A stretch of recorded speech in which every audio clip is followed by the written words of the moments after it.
सामाजिक और धार्मिक रीति रिवाजों को ध्यान में रखते हुए हर माता पिता अपने बच्चों का विवाह संस्कारों के अनुरूप करवाते हैं और उनका जीवन मधुरम व्यवहार के साथ बीते। हर पल ईश्वर से यही कामना करते हैं। उदयपुर धानमंडी भोपालवाड़ी निवासी खुशबू लोहार के मुंबई में फांसी लगाकर खुदकुशी करने का मामला जैसे ही परिवारजन के सामने आया, परिवारजन ने सामने अंधेरा छा गया।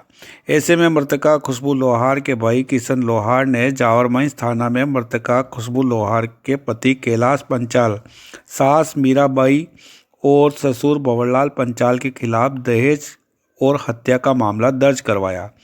मृतका के भाई किशन लोहार ने आरोपियों की गिरफ्तारी की गुहार भी लगाई।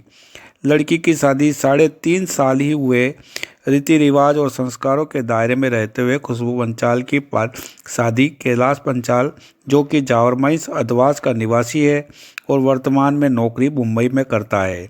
घटना के कुछ दिनों बाद आज मोती चोट्टा स्थित लोहार मालवीय समाज के मंदिर परिसर में एकत्रित हो मुख्यमंत्री को ज्ञापन देकर आरोपियों को सख्त से सख्त सजा दिलाने का प्रस्ताव रखा।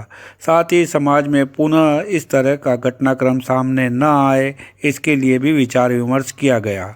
समाज के अध्यक्ष ने बताया कि समाज के महिला और युवतियों को संबल और आत्मविश्वास से प्रगाढ़ बनाने की आवश्यकता है। वह किसी भी मामले को गंभीरता से न लेकर समस्या का सामना कर सके, ऐसा आत्मविश्वास उसमें होना चाहिए। वह साथ ही संबंधित परिवार के इस विपदा के समय में संपूर्ण समाज जैसा भी हो वह मदद करेगा और समाज के 16 चोखला के अध्यक्ष को भी घटनाक्रम में लिप्त परिवार को सजा दिलाने व पीड़ित परिवार की मदद करने का आह्वान करेगा। हमारे समाज की एक बेटी खुशबू लोहार के हत्या के संबंध में कार्रवाई करने के लिए रखी गई है और सबने सर्वसम्मति से तय किया कि हम लोग जो है प्रशासन को इसके बारे में अवगत करावें और हमारे नगर विधायक को भी इस बारे में अवगत कराएं कि वो इस बच्ची को जो है न्याय दिलाने के लिए कठोर कार्रवाई करे, जिससे हमारे समाज को लोगों को संतुष्टि मिले। के दौर में जो स्थिति चल रही है, कई समाजों में इसी तरह वारदातें होती है और उसका जो मुख्य कारण है कि सगाई सगपन जो है, शादी ब्याह जो है पूरी छानबीन के बिना और अच्छे लड़के और अच्छी लड़की मिलने के चक्कर में हम लोग कर लेते हैं और पूरा परिवार का बैकग्राउंड पता नहीं करने की वजह से ऐसे हालात पैदा होते हैं।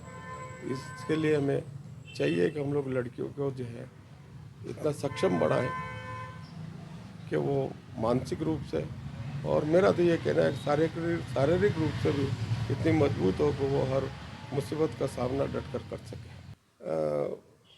न्याय होना चाहिए कि वास्तव में उस बच्ची के साथ जो हुआ है, कि वो पढ़ी लिखी बच्ची थी, ऐसा नहीं थी कि वो कोई कम पढ़ी लिखी हो। उसने एमए कर रखा था और उस परिवार वालों ने उसके पियर पक्ष के पास लगभग 2 वर्ष से आने नहीं दिया गया था। यहाँ तक कि उसकी प्रथम जो डिलीवरी हुई उस वक्त भी, जैसे हमारे समाज के रीति रिवाज है, तो प्रथम डिलीवरी जो है पियर में होती है, उसको पियर में नहीं भेजा गया। वो बच्चे होने के बाद भी उस बच्ची को जो है उन्होंने अपने परिवार वालों के पास नहीं भेजा। इसके अलावा उसके दादाजी की मृत्यु अभी हुई है और उसके मृत्यु में और उसके पूरे जो प्रोग्राम में उस बच्ची को लेके वो लोग नहीं आए। तो उसके बाद उस बच्ची ने जो फ़ोन किया कि मेरे को आप ले जाओ, तो इन्होंने कहा कि भाई ये काम निपट जाता है और हम लोग आते हैं। तब तक तो ये खबर आ गई कि उसने जो है उसकी हत्या हो गई है, उसकी मृत्यु हो गई है। तो हमारा ये कहना है कि बच्चों को हमको जो इतना सक्षम बनाना चाहिए कि वो किसी ऐसी मुसीबत के समय में जो है या परिवार के अगर कोई प्रताड़ना होती है उनके साथ, तो वो उसको जो है फेस करने के लिए, उससे लड़ने के लिए अपने आप को सक्षम करें।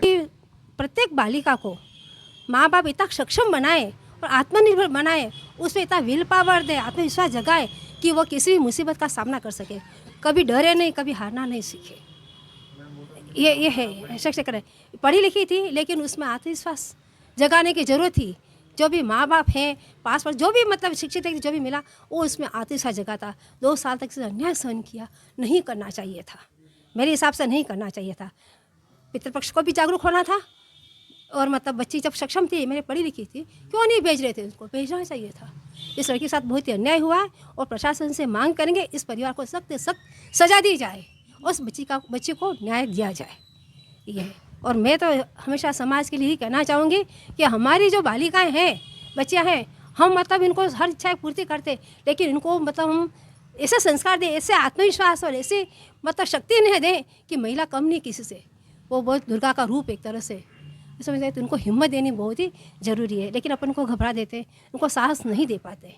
तब परिवार का पहला दायित्व है अपनी बालिका को साहसिक बनाए, हिम्मत दें और उसको पैरों पे खड़ा कराए। शादी बात की बात है, पहले लड़की अपनी आत्मनिर्भर होनी चाहिए कि कैसे भी मुसीबत आ जाए तो अपने पैरों पे खड़ी हो सके और अन्याय को सहन नहीं कर सके। मेरा सबसे यही आग्रह है और जो मिलता मैं इसको यही कहती हूँ। ये है। और मेरा नाम एडवोकेट खुशबू मालवीय है और मालवीय से मैं अपने समाज में जो अभी ये कृत्य हुआ है उसके लिए यही बोलना चाहूँगी कि जो जिस प्रकार की ये घटना हुई है, इस घटना से हमारे समाज को जागरूक होना चाहिए, अपनी बेटी को सक्षम बनाना चाहिए, उसको अपने पैरों पे खड़ा करना चाहिए, ज़्यादा से ज़्यादा उनको शिक्षा देनी चाहिए ताकि वो अपने आप में आत्मनिर्भर बन पाए और आगे से आगे समाज का नाम उज्जवल करें। ना कि इस तरह के क्रूरकृत्य से पीड़ित होकर हम लोगों तक ये प्रताड़ना अपने पास आए। और ऐसे जिस प्रकार इन लोगों ने किया है, इन लोगों ने जो ये क्रूरकृत्य किया है, उन लोगों को समाज से निष्कासित किया जाए और उनके खिलाफ कानूनी कार्रवाई की जाए और प्रशासन तक इस बात को पहुंचाया जाए ताकि आगे अब किसी और लड़की के साथ ऐसा करने की उन लोगों की हिम्मत ना बढ़े।